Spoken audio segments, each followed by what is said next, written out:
우리가 이 세상을 살아갈 때에 꼭 필요하고 그리고 중요하게 다루어야 할 문제들이 있습니다. 여러 가지가 있을 건데 그 가운데 하나를 꼽자면 건강의 문제가 있을 것입니다. 특별히 건강할 때보다 그 건강을 잃어버리게 되었을 때 그 중요성을 더 실감하게 되는 것 같습니다. 그래서 사실 저는 이번 한 주간 이 건강의 중요성을 아주 깊이 느끼며 살아가고 있습니다. 왜냐하면 최근에 제 몸 중에 한 곳에 건강을 잃어버린 경험을 제가 지금 하고 있기 때문입니다. 때는 지난 주일 저녁이었습니다. 제가 주일 사역을 다 마치고 집으로 돌아가서 맛있게 저녁까지 먹었습니다.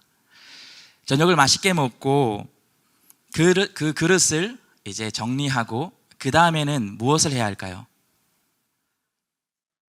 설거지를 하기 전에 해야 될 것이 있습니다. 그것은 먹은 밥상을 깨끗하게 닦는 것입니다.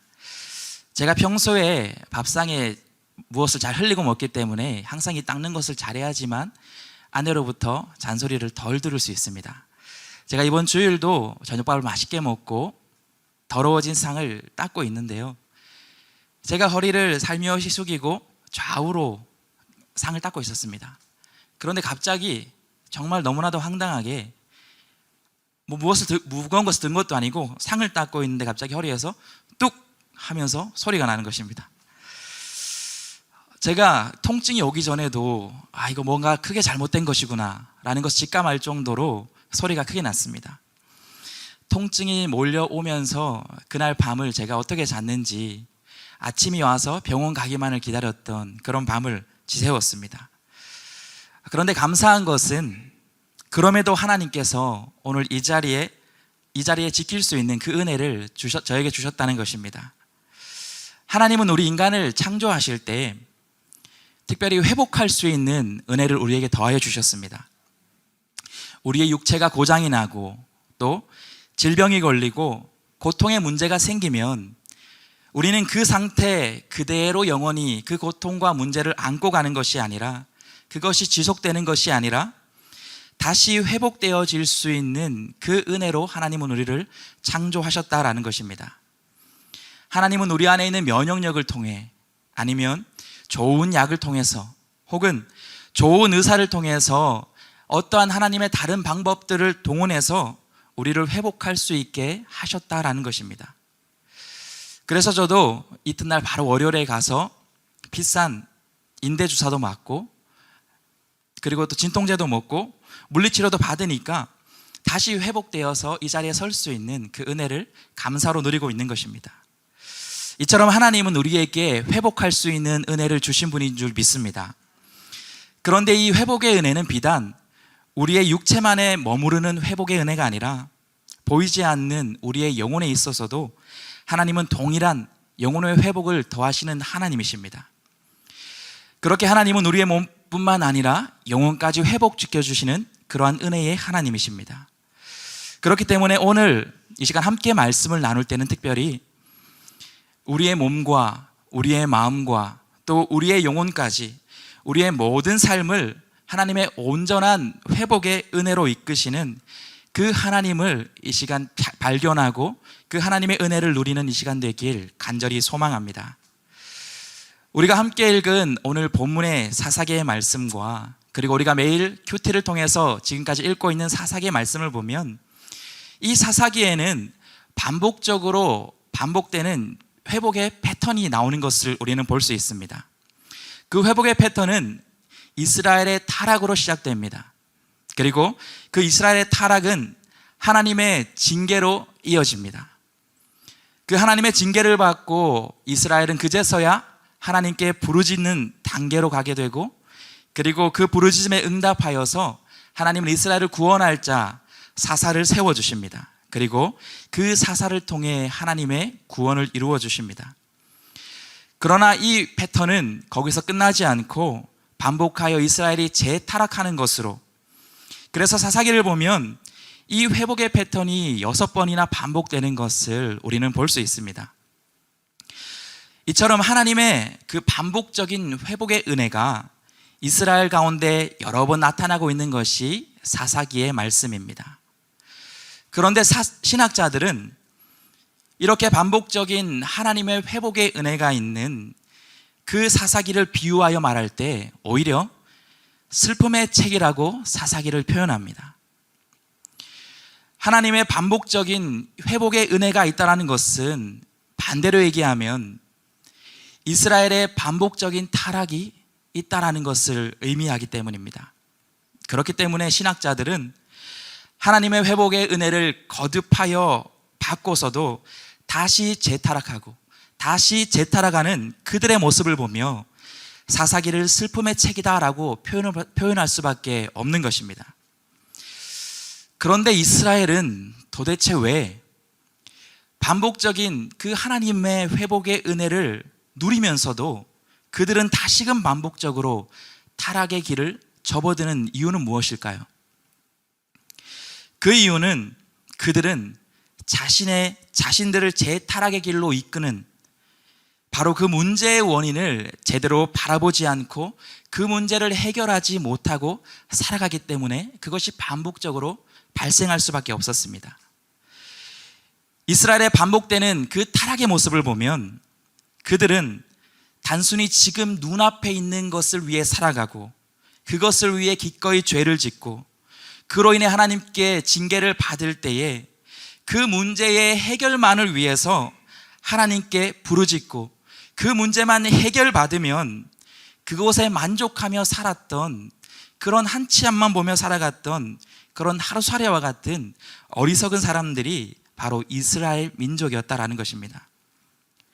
그들은 고통 앞에서 하나님께 부르짖는 민족처럼 보이지만 그 고통의 문제가 해결되고 고통에서 회복되면 그 문제를 주었던 원인에 대해서는 전혀 돌아보지 않고 그 문제를 해결하며 가지 않았던 것을 사사기는 우리에게 반복적으로 이야기하고 있습니다. 그렇기 때문에 우리가 이 사사기 속의 이스라엘 모습을 통해 꼭 기억해야 할 것이 있습니다. 그것은 하나님이 주시는 온전한 회복은 그 문제의 원인을 해결할 때만 비로소 온전한 회복을 누릴 수 있다는 것입니다. 우리 같이 한번 이렇게 고백하면 좋겠습니다. 문제의 원인을 해결하여 온전한 회복을 누리라. 오늘 본문은 하나님께서 우리에게 주시는 온전한 회복을 누리기 위하여 우리가 어떻게 해야 하며 또 무엇을 먼저 해야 되는지를 우리에게 잘 보여주는 본문의 말씀입니다. 사사기에 나타나는 이 회복의 패턴은 기드온의 사사의 시대에도 동일하게 나타나고 있습니다. 그런데 오늘 본문의 패턴은 앞선 다른 사사의 시대의 회복의 패턴과는 다른 이전에 없었던 새로운 패턴이 추가되어 있는 것을 볼 수 있습니다. 보통은 하나님께서 이스라엘의 부르짖음에 응답하셔서 사사를 세워주시면 뒤이어 곧바로 이스라엘을 힘들게 했던 대적과 전쟁하는 모습 그리고 그들과의 승리의 이야기로 이어지는 것이 사사기의 일반적인 패턴이었습니다. 첫 번째 사사 온니엘이 메소포타미아를 이길 때도 그러했고 암몬을 이기게 하신 에훗도 같은 패턴이었습니다. 또한 블레셋을 무너뜨린 삼갈도 그랬으며 기드온이 세워지기 전 이전의 사사였던 드보라가 하솔왕 야빈을 이겼던 그 패턴도 같은 패턴이었습니다. 사사로 세워지고 뒤어서 대적을 무찌르는 패턴이었습니다. 그런데 우리가 읽은 오늘 본문의 말씀은 사사로 세움받은 이 기드온을 통해 미디안과의 전쟁으로 넘어가기 전 이전에 없던 패턴이 추가된 내용입니다. 하나님께서는 오늘 본문을 통해서 기드온에게 대적 미디안의 문제를 먼저 해결하는 것보다 더 중요하고 그리고 우선시 해결해야 할 것이 있음을 이스라엘 민족과 기드온에게 분명히 말해주고 있는 것입니다. 하나님의 그 명령은 25절과 26절을 통해 나타나고 있는 명령입니다. 25절부터 보면 그날 밤에 여호와께서 기드온에게 이르시되 내 아버지에게 있는 수소 곧 7년 된 수소 둘째 수소를 끌고 오고 내 아버지에게 있는 바알의 제단을 헐며 그 곁에 아세라상을 찍고 또 이 산성 꼭대기에 내 하나님 여호와를 위하여 규례대로 한 제단을 쌓고 그 둘째 수소를 잡아 내가 찍은 아세라 나무로 번제를 드릴지나 하시니라. 여기서 말하는 그날 밤은 기드온이 사사로 하나님께 부름받은 그날입니다.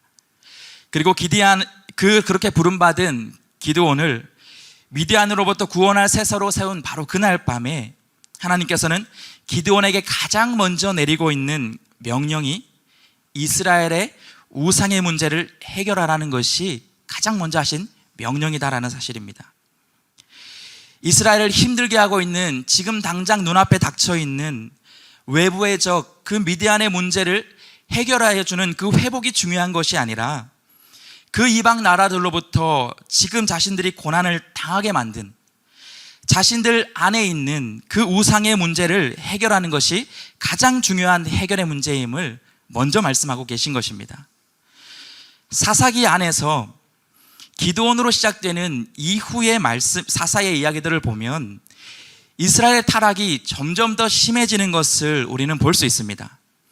심지어 백성들뿐만 아니라 사사들로 세워진 그 사사들조차 기드온의 후반 인생을 포함하여서 이후 사사들은 온전하지 못한 사사들이 세워지는 그들의 이야기를 볼 때 하나님은 이제 이스라엘이 단순히 그들의 대적들로부터 구원해 주는 것으로 그들을 회복시킬 그 수준을 넘어섰다는 것을 말해주고 있는 것 같습니다. 그렇기 때문에 미디안으로부터 일시적으로 구원받는 그러한 일시적인 회복이 아니라 그 징계를 받게 만든 그 문제의 원인인 그들이 하나님을 떠난 것, 그들의 믿음을 저버리고 우상을 숭배하는 그들의 신앙의 회복을 하나님께서 먼저 요구하고 명령하고 계시다는 것입니다. 이스라엘 백성들은 하나님의 백성임에도 불구하고 가나안 신들을 섬겼습니다. 그런데 그 정도가 얼마나 심했는지 오늘 본문의 28절 이하 30절까지는 그들의 타락한 모습이 얼마나 심각했는지를 우리에게 보여주고 있습니다. 30절 말씀만 우리가 함께 같이 읽어보도록 하겠습니다. 우리 30절의 말씀을 함께 읽겠습니다. 성읍 사람들이 요아스에게 이르되 내 아들을 끌어내라. 그는 당연히 죽을지니 이는 바알의 제단을 파괴하고 그 곁에 아세라를 찍었음이니라 하니.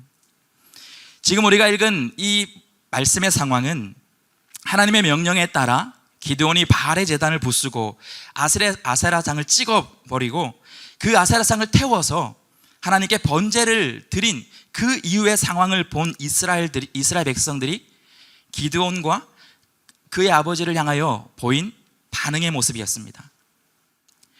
그들은 이스라엘 백성으로서, 하나님의 백성으로서 우상을 섬기는 제단을 부수어 버렸던 그 기드온을 칭찬하기는커녕 그 일을 행하였다고 기드온을 죽이려 하는 그들의 모습이 이스라엘 백성이 정말 맞는 것인가 의문이 들 정도로 우리에게 그 심각성을 이야기해 줍니다.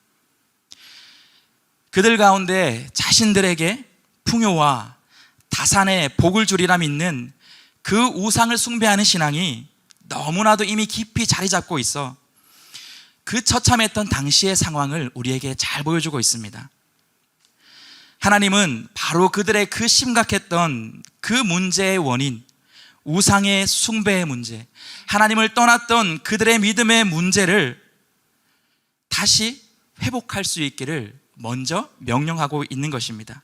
왜냐하면 그 문제를 해결해야지만, 그 문제의 원인, 궁극적인 원인을 해결해야지만 그 이스라엘 백성이 더 이상 반복되는 그 타락에서부터 온전한 회복을 누릴 수 있기 때문입니다.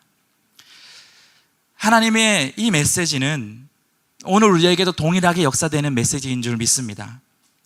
우리는 그리스도인으로 이 시대를 살아가며 어쩌면 하나님 앞에서 내 눈앞에서 나를 힘들게 하고 또 고통스럽게 하고 문제의 원인만 되는, 문제가 되는 그 문제에 대한 회복만을 하나님께 구하며 부르짖으며 살아가는 이스라엘 백성과 똑같은 신앙의 모습이 우리 모습에 있지 않은지 우리의 모습을 돌아볼 수 있길 바랍니다. 내 모습 속에 그 고통을 겪을 수밖에 없는 그 문제의 원인이 있는 어떠한 죄의 문제가 우리 가운데 있다면, 나의 우상의 문제가 있다면, 하나님께 불순종하고 있는 우리 안에 그러한 문제의 심각한 원인이 있다면, 우리가 지금 이 시간 그 모든 문제의 원인을 하나님 앞에 내어놓고 회개하고 회복의 은혜를 누릴 수 있는 저와 여러분이 될 수 있길 간절히 소망합니다. 우리는 그 문제의 원인을 하나님 앞에서 먼저 해결할 때에만 우리는 하나님이 우리에게 준비하고 예비하신 온전한 회복의 은혜를 누리게 될 줄로 믿습니다. 우리는 온전한 회복을 위하여 동시에 한 가지 더 우리가 함께 해야 될 것이 있습니다. 우리가 같이 한번 이렇게 고백하면 좋겠습니다. 가정의 문제의 원인을 해결하여 가정의 온전한 회복을 누리라. 하나님의 명령에 따라 우상의 제단을 부수고 아세라상을 찍어 하나님께 그것으로 제사드렸던 그 기드온을 향하여 기드온을 죽이겠다 말하는 그 절체절명의 상황 속에 31절을 보면 기드온의 아버지 요아스가 어떻게 반응하는지를 우리에게 보여주고 있습니다. 31절의 말씀을 우리 함께 읽어보도록 하겠습니다. 함께 읽겠습니다. 요아스가 자기를 둘러선 모든 자에게 이르되 너희가 바알을 위하여 다투느냐, 너희가 바알을 구원하겠느냐, 그를 위하여 다투는 자는 아침까지 죽임을 당하리라. 바알이 과연 신일진데 그의 제단을 파괴하였은즉 그가 자신을 위해 다툴 것이니라 하니라.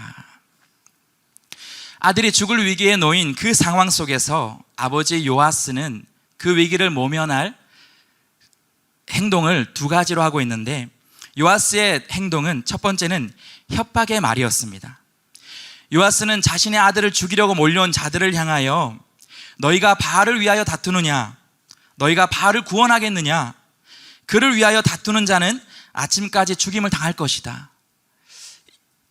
요아스의 이 말은 감히 우리 인간이 신인 바알을 위하여 다투는 그 교만으로 인하여 그 사람은 죽임을 당하게 될 것이다 라는 그러한 말과 함께 동시에 자신에게 있는 그 힘을 가지고 혹여라도 누가 내 아들을 건드린다면 그 사람을 반드시 내가 죽이겠다라고 얘기하는 협박의 메시지가 포함되어 있는 것입니다. 우리가 기드온의 이야기를 읽으며 하나님께 부름받은 기드온이 하나님께 얘기하는 그 상황, 겸손의 얘기를 하는 상황 속에서 어쩌면 기드온의 가문이 보잘것없는 그런 가문이 아닌가라고 생각할 수 있지만, 기드온의 이야기의 여러 모습을 보면 기드온의 가문은 사실 그렇게 별 볼 일 없는 가문보다는 힘이 있고 권세가 있는 가문으로 볼 수 있는 부분들이 더 많이 있습니다. 기드온이 바알의 제단을 부수기 위하여 그의 종 10명을 데리고 간 걸 보면 최소 그의 아버지 집에는 그 이상에 되는 종들을 보유한 집안이었다라는 것, 여러 가지 또 그 가정에서 이 바알의 제단을 두었던 것을 통해서 그 가문은 종교적인 어떠한 권세나 어떤 재력이나 힘이 있었던 가문이었던 것 같습니다. 요아스는 자신의 이 힘을 가지고 자신의 아들을 지키겠다 협박하는 것이 그의 첫 번째 메시지였습니다. 그리고 사람들을 향하여 두 번째 한 메시지는 회유의 메시지였습니다.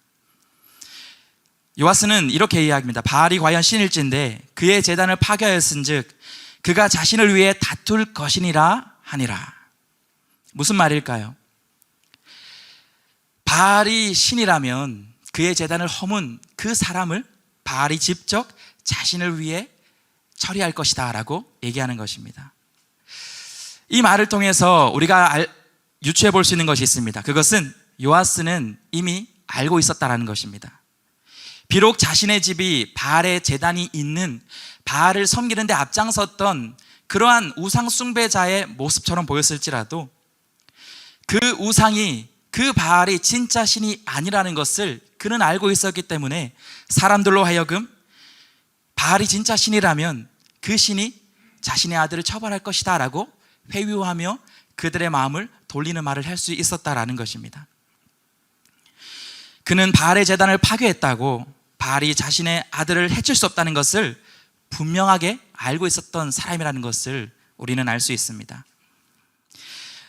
오히려 이 모습이 요아스의 그 모습을 참 불행하게 우리에게 보이게 하는 것 같습니다. 우상이라는 것을 알면서도 종교적 권세와 어떤 그곳으로 오는 유익을 위하여 어쩔 수 없이 우상을 섬기는 바로 그 당시의 모습, 영적인 모습을 요아스가 우리에게 보여주고 있기 때문입니다.